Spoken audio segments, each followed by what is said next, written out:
तो यहाँ पे अपने पिछले खत में मैंने कामों में अलग अलग किए जाने का कुछ हल बतलाया था। तो बिल्कुल शुरू में जब आदमी सिर्फ शिकार पर गुजर बसर करता तो काम बटे हुए न थे। हर एक आदमी शिकार करता था और मुश्किल से खाने भर को पाता था।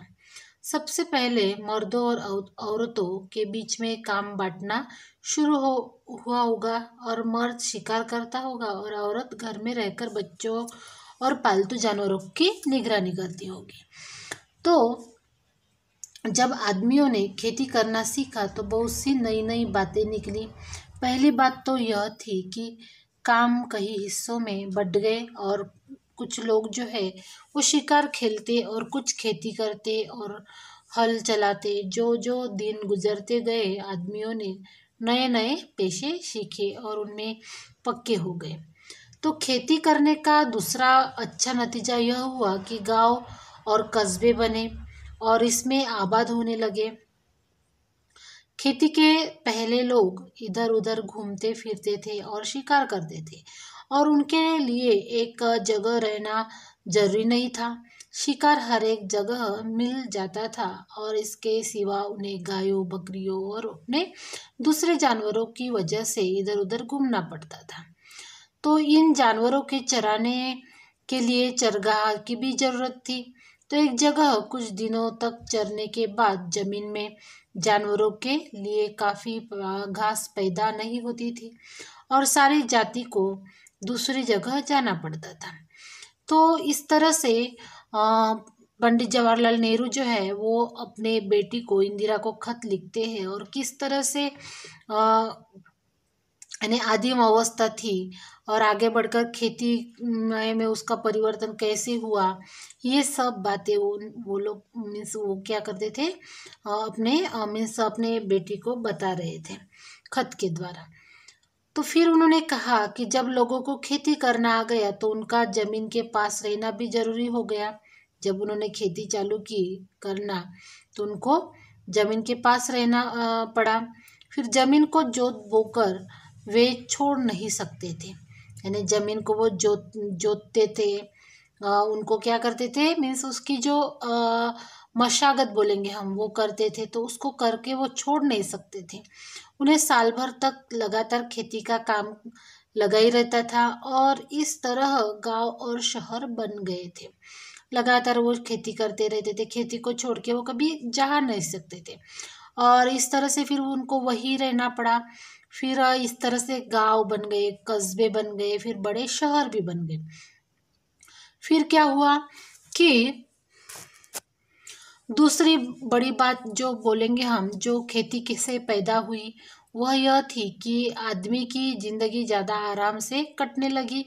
खेती से जमीन में अनाज पैदा करना सारे दिन शिकार खेलने से कहीं ज़्यादा आसान था और इसके सिवा जमीन में अनाज भी इतना पैदा होता था जितना वे खा सकते थे। तो फिर क्या था कि इसे वे सुरक्षित रखते थे, यानी उतना जितना अनाज वो उनको चाहिए खाने के लिए उतना तो वो उससे ज़्यादा वो क्या करते थे खेत से निकालते थे। फिर वो तो उतना खा नहीं सकते थे, फिर उसको क्या करते थे एक सुरक्षित जगह पे अच्छे से वो रखते थे।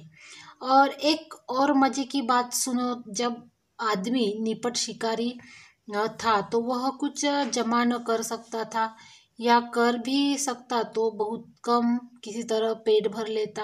उसके पास बैंक न थे जहाँ वह अपने रुपए अपनी दूसरी चीज़ें रख सकता। उसे तो अपना पेट भरने के लिए रोज शिकार खेलना पड़ता था। फिर खेती से उसे एक फसल में ज़रूरत से ज़्यादा मिल जाता था तो अतिरिक्त खाने को वह जमा कर देता था। इस तरह लोगों ने अतिरिक्त अनाज जमा करना शुरू किया। फिर लोगों के पास अतिरिक्त अनाज इसलिए हो जाता था कि वह उसे कुछ ज़्यादा मेहनत करते थे और फिर जितना सिर्फ पेट भरने के लिए जरूरी था। उन्हें मालूम है कि आजकल बैंक खुले हुए हैं जहां लोग अपने रुपए जमा करते हैं और चेक लिख कर निकाल भी सकते हैं। यह रुपया कहाँ से आता है अगर तुम गौर करो तो तुम्हें मालूम होगा कि यह अतिरिक्त रुपया है, यानी ऐसा रुपया जिसे लोग एक बार बारगी खर्च करने की जरूरत नहीं है ना। तो इस तरह से इसे वे बैंक में रखते हैं। वही लोग मालदार है जिनके पास बहुत सा अतिरिक्त पैसा है, और जिनके पास कुछ नहीं है वे गरीब है। फिर आगे तुम्हें मालूम होगा कि यह अतिरिक्त रुपया कहाँ से आता है। हाँ, इसका सबब यह नहीं है कि आदमी दूसरे से ज़्यादा काम नहीं करता, इसके पास तो बहुत बचत होती है, और जो पसीना बहाता है उसे खाली हाथ रहना पड़ता है।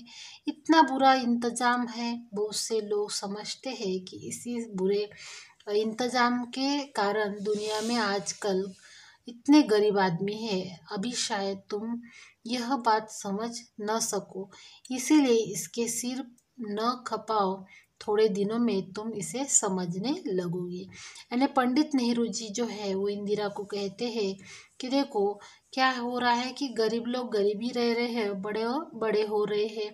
तो फिर वो अपने बेटी को कहते हैं कि देखो कि कितना बुरा इंतज़ाम है। बहुत से लोग समझते हैं कि ये पूरा जो ये है इंतज़ाम जो है वो क्या है, बुरा है, अच्छा नहीं है, क्योंकि गरीब गरीब रह रहे हैं और बड़े बड़े हो रहे हैं। लेकिन फिर वो कहते हैं कि देखो तुम अभी तो इसको समझ नहीं पाओगी, जब बड़ी होंगी तब समझ जाओगी। ऐसे वो अपने लड़के को कहते हैं। इस वक्त तो तुम्हें इतना ही फिर वो कहते हैं कि इस वक्त तो तुम्हें जितना ही जानना पर्याप्त है कि खेती से आदमी को उसे ज़्यादा खाना मिलने लगा जितना वह खा नहीं सकता था, और यह जमा कर लिया जाता था। और उस जमाने में न रुपए थे न बैंक, जिससे जिसके पास बहुत सी गाय भेड़े ऊँट या अनाज होता था वे ही अमीर कहलाते थे। ने बाद में पंडित नेहरू जी जो है वो अपने बेटी को बताते हैं कि देखो इस वक्त तो तुम्हें सिर्फ इतना ही जानना पर्याप्त है, इतना ही जानना जरूरी है कि खेती से आदमी को ज़्यादा खाना मिलने लगा। वो जितना खा नहीं सकता था उतना मिल रहा था, वो जमा कर लिया जाता था। और फिर उस जमाने में वो बैंक बैलेंस वगैरह न था। तो फिर जिसके फिर वहाँ पे जो गरीब और श्रीमंत कैसे समझते थे कि जिसके पास बहुत सारे गाय है भेड़े है ऊँट है अनाज है, वो उसी को क्या करते थे, अमीर समझते थे। तो इस तरह से पंडित जवाहरलाल नेहरू जी ने अपने बेटी को इस खत के द्वारा समझाया है। फिर वो लिखते हैं कि तुम्हारा पिता पंडित जवाहरलाल नेहरू। इस तरह से वो अपने बेटी को खत द्वारा समझाते हैं। तो अपना ये जो लेसन है आपको समझ में आया होगा। आपको वीडियो अच्छा लगा तो वीडियो को लाइक कीजिए, चैनल को सब्सक्राइब कीजिए। धन्यवाद।